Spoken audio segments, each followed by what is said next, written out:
Hi friends, ಹೇಗಿದ್ದೀರಾ? Flight attendant ಅಥವಾ air ಹೋಸ್ಟೆಸ್ರನ್ನ ನೀವು ವಿಮಾನಗಳಲ್ಲಿ ನೋಡೇ ಇರ್ತೀರಾ.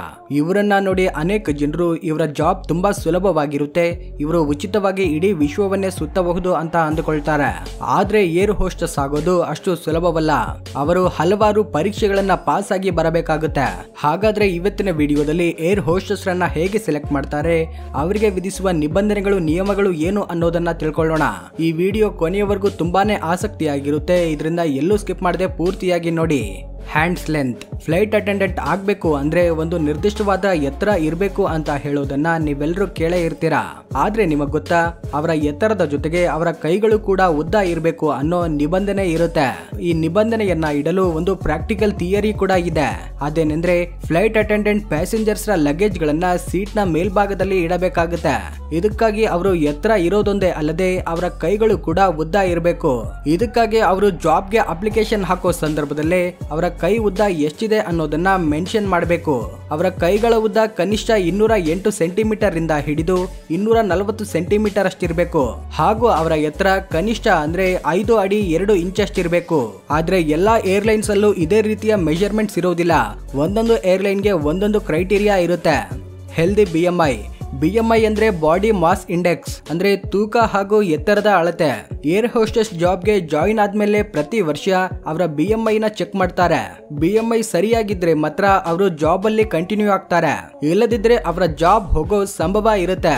ಹೆಲ್ದಿ BMI ನಿಯಮವನ್ನ ಕೇವಲ ಸೌಂದರ್ಯಕ್ಕೋಸ್ಕರ ಇರಿಸಿಲ್ಲ, ಕೆಲವೊಂದು ಪ್ರಾಕ್ಟಿಕಲ್ ಅವಶ್ಯಕತೆಗಳಿಗಾಗಿ ಈ ನಿಯಮ ಇಟ್ಟಿದ್ದೇವೆ ಅಂತ ಏರ್ಲೈನ್ ಕಂಪನಿಗಳು ಹೇಳ್ತವೆ. ತುರ್ತು ಪರಿಸ್ಥಿತಿಯಲ್ಲಿ ಎಮರ್ಜೆನ್ಸಿ ಎಕ್ಸಿಟ್ ಡೋರ್ ಇಂದ ಸುಲಭವಾಗಿ ಹೊರಗಡೆ ಬರೋದಕ್ಕೆ ಹಾಗೂ ಇನ್ನಿತರ ಕಾರಣಗಳಿಗೋಸ್ಕರ ಹೆಲ್ದಿ BMI ನಿಯಮವನ್ನ ಇಟ್ಟಿದ್ದೇವೆ ಎಂದು ಏರ್ಲೈನ್ ಕಂಪನಿಗಳು ಹೇಳ್ತವೆ.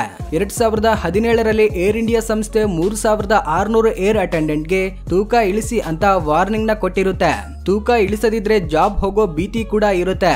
ಆಮೇಲೆ ಹೇಳಿದಂತೆನೆ ತೂಕ ಇಳಿಸದ 130 ಏರ್ ಹೋಸ್ಟೆಸ್ರನ್ನ ಕೆಲಸದಿಂದಾನೇ ತೆಗೆದು ಹಾಕುತ್ತೆ. ಏರ್ ಹೋಸ್ಟೆಸ್ರ BMI 12ರಿಂದ 22ರ ಮಧ್ಯ ಇರಬೇಕು. ಆಗ ಮಾತ್ರ ಫ್ಲೈಟ್ ಅಟೆಂಡೆಂಟ್ ಆಗಿ ಮುಂದುವರಿತಾರೆ. ಬಿಹೇವಿಯರ್. ಫ್ಲೈಟ್ ಅಟೆಂಡೆಂಟ್ ಪ್ಯಾಸೆಂಜರ್ಸ್ ನೊಂದಿಗೆ ಕೆಟ್ಟದಾಗಿ ವರ್ತಿಸಿದ್ರೆ ಅವರ ಜಾಬ್ ಹೋಗುತ್ತೆ. ಅವರ ಟ್ರೈನಿಂಗ್ ಟೈಮ್ ನಲ್ಲೇ ಅವರಿಗೆ ಪ್ಯಾಸೆಂಜರ್ ಜೊತೆ ಹೇಗೆ ವರ್ತಿಸಬೇಕು ಅನ್ನೋದನ್ನ ಕಲಿಸಿರ್ತಾರೆ. ಇದಕ್ಕಾಗಿ ಅವರು ಪ್ರಯಾಣಿಕರನ್ನ ತುಂಬಾ ಸ್ನೇಹದಿಂದ, ಪ್ರೀತಿಯಿಂದ ಮಾತನಾಡಿಸ್ತಾರೆ. ಆದ್ರೆ ಏರ್ ಅಟೆಂಡೆಂಟ್ ನೋಡೋದಕ್ಕೆ ಸುಂದರವಾಗಿದ್ದಾರೆ, ರೊಮ್ಯಾಂಟಿಕ್ ಆಗಿದ್ದಾರೆ ಅಂತ ಪ್ಯಾಸೆಂಜರ್ಸ್ ಅವರೊಂದಿಗೆ ಕೆಟ್ಟದಾಗಿ ವರ್ತನೆ ಮಾಡಿದ್ರೆ ಅವರ ಮೇಲೆ ಕ್ರಮ ಕೈಗೊಳ್ತಾರೆ. ಈ ರೀತಿ ಅಸಭ್ಯ ವರ್ತನೆ ಮಾಡಿ ಜೈಲು ಪಾಲಾದ ಅನೇಕ ಪ್ಯಾಸೆಂಜರ್ಸ್ ಇದ್ದಾರೆ. ಶೀಘ್ರದಲ್ಲೇ ಅಮೆಜಾನ್ ಗ್ರೇಟ್ ಇಂಡಿಯನ್ ಫೆಸ್ಟಿವಲ್ ಹಾಗೂ ಫ್ಲಿಪ್ಕಾರ್ಟ್ ಅಲ್ಲಿ ಬಿಗ್ ಬಿಲಿಯನ್ ಡೇ ಸೇಲ್ಸ್ ಬರಲಿವೆ. ಈ ಸೇಲ್ಸ್ ವರ್ಷದಲ್ಲಿ ಒಂದೇ ಸಾರಿ ಬರುತ್ತೆ. ಈ ಸೇಲ್ ಅಲ್ಲಿ ಎಲ್ಲಾ ವಸ್ತುಗಳು ತುಂಬಾ ಕಡಿಮೆ ದರಕ್ಕೆ ಲಭಿಸ್ತವೆ. ಇದರಿಂದ ನಿಮಗೆ ಬೇಕಾದ ಹೋಮ್ ಅಪ್ಲೈನ್ಸಸ್, ಮೊಬೈಲ್ಸ್, ಲ್ಯಾಪ್ಟಾಪ್ಸ್ ಹೀಗೆ ಯಾವುದೇ ವಸ್ತುವನ್ನ ಕೊಂಡುಕೊಳ್ಳಲು ಇದು ಒಳ್ಳೆ ಸಮಯ ಆಗಿದೆ.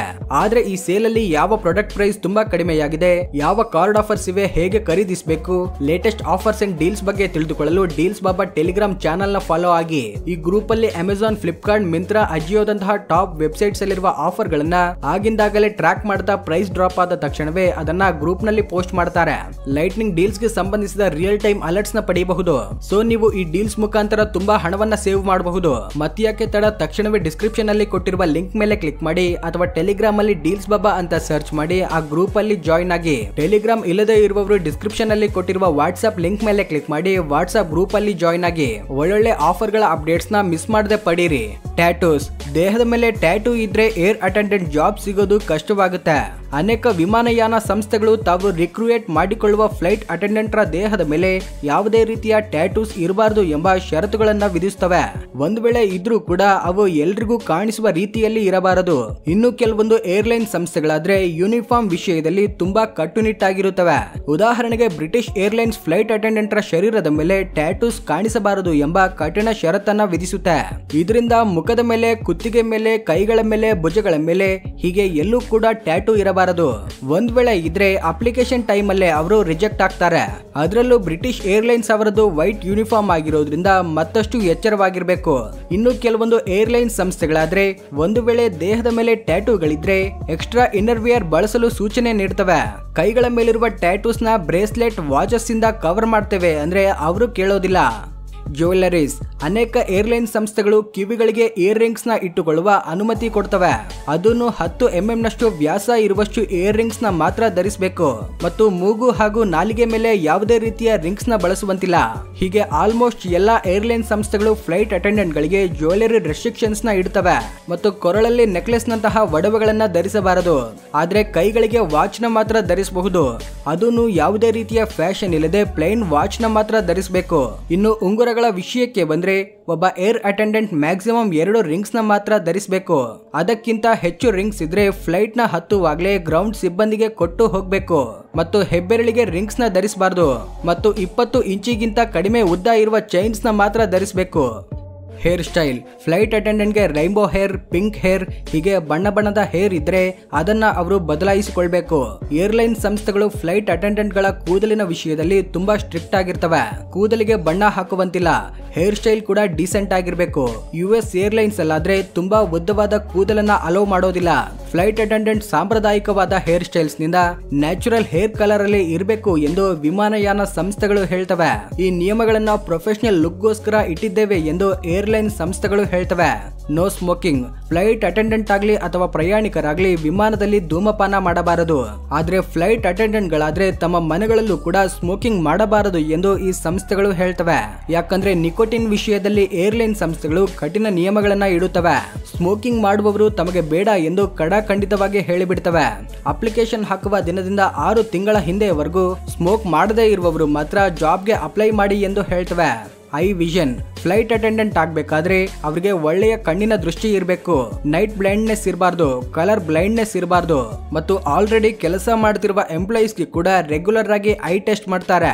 ಒಂದ್ ವೇಳೆ ಯಾವುದೇ ರೀತಿಯ ದೃಷ್ಟಿ ದೋಷ ಕಂಡು ಬಂದ್ರೆ ಅವರನ್ನ ಜಾಬ್ ಇಂದ ತೆಗೆದು ಹಾಕ್ತಾರೆ. Healthy skin. ಫ್ಲೈಟ್ ಅಟೆಂಡೆಂಟ್ ಆಗಲು ಬೇಕಾದ ಮೊದಲ ಅರ್ಹತೆ ಸೌಂದರ್ಯ. ಕ್ಲೀನ್ ಸ್ಕಿನ್ ಇದ್ದು ಸುಂದರವಾದ ರೂಪ ಇದ್ರೆ ನೀವು 50% ಅಷ್ಟು ಸೆಲೆಕ್ಟ್ ಆಗಿದ್ದೀರಾ ಅಂತ ಅರ್ಥ. ಜೆಟ್ ಏರ್ವೇಸ್ ತಮ್ಮ ಸಿಬ್ಬಂದಿಯನ್ನ ನೇಮಿಸಿಕೊಳ್ಳುವಾಗ ಅತ್ಯಂತ ಕಠಿಣವಾದ ನಿಯಮಗಳನ್ನ ಇಡುತ್ತೆ. ಮುಖದ ಮೇಲೆ ಪಿಂಪಲ್ಸ್, ಆಕ್ನಿ, ಗೆರೆಗಳು, ಕಲೆಗಳು ಏನು ಇರಬಾರದು ಎಂದು ಹೇಳುತ್ತೆ. ಇಷ್ಟೇ ಅಲ್ಲದೆ ಅವರಿಗೆ ಮೇಕಪ್ ಹಾಕಿಕೊಳ್ಳಲು ಬರಬೇಕು ಎಂದು ಹೇಳುತ್ತೆ. ಅರಬ್ನ ಫ್ಲೈ ಎಮಿರೇಟ್ ಸಂಸ್ಥೆಯ ವಿಮಾನ ಸಿಬ್ಬಂದಿಯನ್ನ ನೀವು ನೋಡೇ ಇರ್ತೀರಾ. ಅವರ ಯೂನಿಫಾರ್ಮ್, ಮೇಕಪ್ ಎಲ್ಲಾನು ತುಂಬಾ ರಿಚ್ ಆಗಿ ಕಾಣಿಸುತ್ತೆ. ಈ ಸಂಸ್ಥೆ ಅಪ್ಲಿಕೇಶನ್ ಟೈಮ್ ಅಲ್ಲಿ ಅವರಿಗೆ ಮೇಕಪ್ ಹಾಕೊಳ್ಳಲು ಬರುತ್ತಾ ಇಲ್ವಾ ಎಂಬ ಪ್ರಶ್ನೆಯನ್ನ ಕೇಳುತ್ತೆ. ಇಷ್ಟೇ ಅಲ್ಲದೆ ಡ್ಯೂಟಿಗೆ ಹೋಗುವ ಸಂದರ್ಭದಲ್ಲಿ ಖಂಡಿತವಾಗ್ಲೂ ಮೇಕಪ್ ಹಾಕೊಂಡು ಹೋಗಬೇಕು ಎಂದು ಹೇಳುತ್ತೆ. ಹಾಗೂ ಬ್ಯೂಟಿ ವಿಷಯದಲ್ಲಿ ಯಾವುದೇ ರೀತಿಯ ಕಾಂಪ್ರಮೈಸ್ ಆಗಬಾರದು ಎಂದು ಈ ಸಂಸ್ಥೆಗಳು ಸೂಚಿಸುತ್ತವೆ ಮತ್ತು ಉಗುರುಗಳಿಗೆ ರೆಡ್ ಪಾಲಿಶ್ ನ ಅಲೋ ಮಾಡ್ತಾರೆ.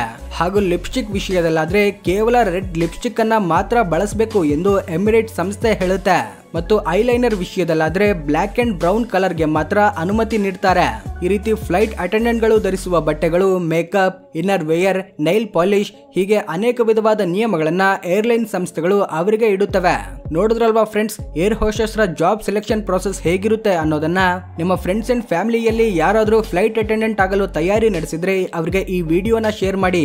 ಈ ವಿಡಿಯೋ ಇಷ್ಟವಾಗಿದ್ರೆ ಲೈಕ್ ಮಾಡಿ. ಈ ರೀತಿ ಮತ್ತಷ್ಟು ವಿಡಿಯೋಗಳನ್ನ ನೋಡಲು ನಮ್ಮ ಚಾನೆಲ್ ನ ಸಬ್ಸ್ಕ್ರೈಬ್ ಆಗಿ. Thank you for watching.